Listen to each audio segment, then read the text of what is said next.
안녕하십니까 회원님들. 어제는 저희 연구원에 내방하는 분들이 많아서 제가 유튜브 방송을 하루 건너뛰었습니다. 내일도 또 충청도에 제가 일정이 있어가지고 유튜브 방송을 못할 것 같아가지고 오늘 이렇게 시간을 내었습니다. 이스라엘의 역사서죠. 성경은 이 성경에 기록되기를 하나님께서는 우리 믿음의 조상인 아브라함과 그의 아들 이삭과 또 그의 아들 야곱에 이르기까지 이렇게 3대에 걸쳐서 동일한 언약을 하셨습니다.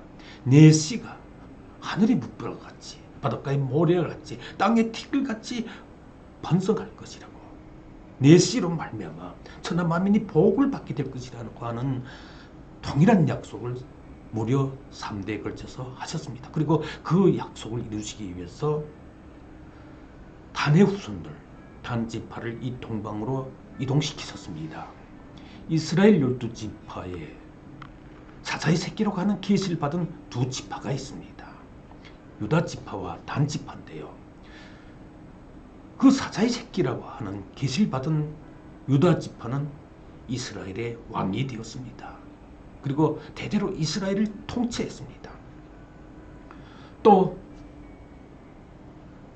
한 지파, 사자의 새끼로 하는 계시를 받은 또 한 지파가 있죠. 이 단 지파는 동방으로 이동해서 고조선이라고 하는 거대한 대제국을 세웠습니다.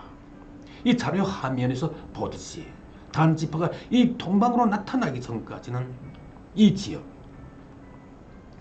지역이죠. 이 지역에 홍산 문화를 탄생시킨 석기시대인들은 여기 보시는 것처럼 이렇게 여기 여신상들이 있는데요. 이렇게 여신을 숭배하는 신앙을 가지고 있었죠. 그리고 10세기에 이르러 단에 대한 계시를 상징한 이 청동검이 나타나서 단의 계시를 상징한 이 청동검에 대해서 지난 시간에 제가 말씀드렸죠. 이 청동검이 나타나서 이처럼 동방 대륙을 정복하고 거대한 고조선을 세우게 됩니다. 여기 지금 붉은 점들이 이 청동검이 출토된 이 지역들인데요. 바로 여기가 이 홍산 문명이 탄생한 지역입니다. 이 청동검이 나타나기 전까지만 해도 이 지역의 석기시대인들은 아래 보시는 것처럼 이런 여신을 숭배하고 있었습니다. 그리고 기원전 10세기 이르러 단에 대한 계시를 상징한 이 청동검이 나타나서 이처럼 보시는 바와 같이 이 거대한 동방 대륙을 정복하게 되는 거죠. 오늘 시간에는 이 고조선이 건국될 당시의 그 역사적 환경을 과학적으로 살펴보도록 하겠습니다. 자료 화면을 바꿔서 제가 설명을 이어가겠습니다. 이 지도에서 보시는 것처럼 은나라는 청동검이 단에 대한 계시를 상징한 그 청동검이 대거 출토된 이 고조선 밖에 존재했었죠. 이 은나라에 이어서 주나라가 생겨나게 되는데요. 이 주나라는 기원전 10세기, 그러니까 이 청동검이 나타난 그 시기죠. 그 기원전 10세기부터 기원전 256년까지 존재했습니다. 자료 화면을 바꿔서 설명을 이어가겠습니다. 이것이 주나라인데요. 은나라에 이어서 생겨난 주나라인데, 이쪽에 청동검이 대거 출토된 고조선의 거대한 영토가 있고 여기가 주나라가 되겠습니다. 중국은 이 주나라에 들어와서 봉건 제도를 실현했습니다. 주나라를 개국한 사람이 우왕이라고 하는 사람인데요. 이 우왕은 친족들과 개국 공신들에게 이 영토를 나눠줘서 지금 보시는 것처럼 이렇게 영토를 나눠줘 가지고 다스리게 했는데요. 그것이 독립적인 국가를 형성하고 유지하는 봉건 제도가 된 겁니다.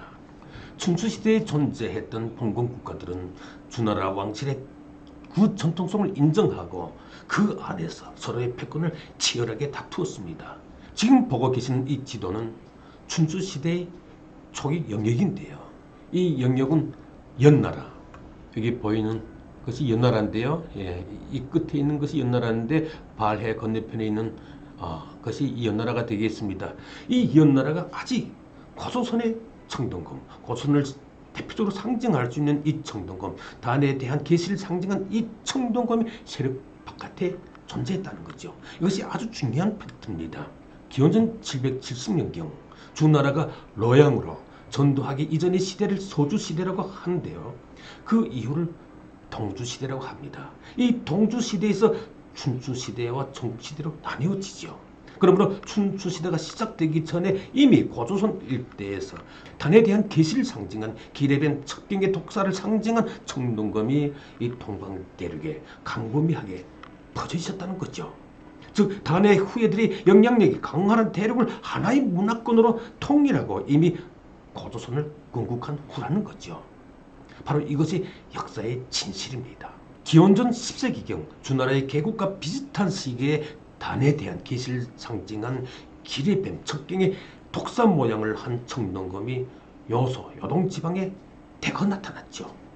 이는 기원전 10세기 말 단의 후예들이 단 지파가 헬몬산 기슭의 단을 떠나서 알타이 산맥을 넘고 몽골 초원에 지나서 동방으로 이동해온 그 시기와 정확히 일치합니다. 다음 자료에서 설명을 이어가겠습니다.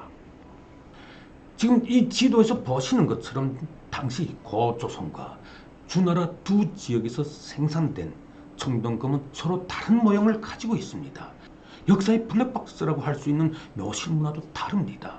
고대 진화족, 중국의 고대 진화족은 땅을 파서 묘실을 만들고 시신과 유물을 안장했는데요.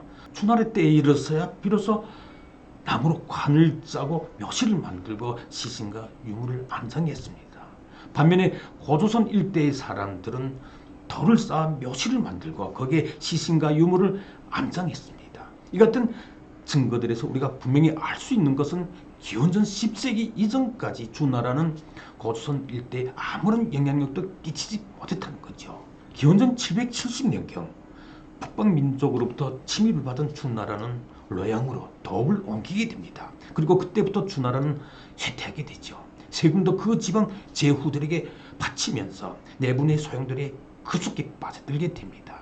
주나라는 중앙 집권 체제를 상실하고 사실상 유명무실해지게 되는 거죠.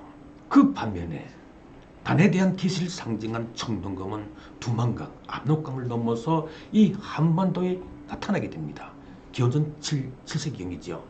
그러니까 주나라는 북방민족으로부터 침입받고 수도를 노양으로 옮기고 나서부터 급속히 쇠퇴하기 시작한 그 시점에 단에 대한 계시를 상징한 청동검은 이 홍산 문명의 일대를 다 정복한 데 이어서 두만강, 압록강을 넘어서 여기 한반도에까지 나타나게 된 겁니다. 거대한 동방 대륙을 정복하게 되는 거죠. 중국의 주나라가 내분에 휩싸여 있을 때 고조선은 이처럼 승승장구를 한 겁니다. 이것이 팩트라는 거죠. 다음 자료에서 설명을 이어가겠습니다. 여기 지도에 나타난 이 시대를 중국의 춘추시대라고 합니다. 그때까지도 중국은 고조선에 영향을 끼칠 만한 형편이 못했다는 거죠. 타민족의 침입받고 쫓겨가지고 수도를 로양으로 옮긴 이후 급속히 내분에 빠지던 처지에 그 처지에 한창 아주 승승장구하던 고조선에 간섭한다고 하는 것은 도저히 있을 수 없는 역사적 사실입니다. 더구나 주나라의 왕실마저 폐지되고 완전히 조각난 상태였으니 말이죠. 기원전 552년에 공자가 태어났습니다. 공자에 의해서 춘추시대로 불려진 그 시기 중국의 정세는 아주 어지러웠죠. 수많은 나라들로 갈기갈기 찢어져 가지고 여기 지금 보시는 것처럼 수많은 나라들로 이처럼 갈기갈기 찢어져 가지고 서로 죽이고 먹히는 양육강식의 세력 다툼이 아주 치열했습니다. 타락한 그 세상에서 도탄에 빠진 백성들의 고통도 끊이질 않았습니다. 그래서 공자는 동이라고 하게 되면 고조선이죠. 그 고조선에 가고 싶다고 했습니다. 이 지도에서 보시는 것처럼 여기 고조선이 있습니다. 그리고 이 건너편에 중국의 노나라, 공자가 살았던 노나라가 있습니다. 공자가 살았던 이 노나라는 지금 보시는 것처럼 한반도 건너편에 위치한 지역으로서 배를 타고 건너올 수도 있었던 바로 그런 지역입니다. 후한시대 허신은 선문해자에서 다음같이 기록했습니다.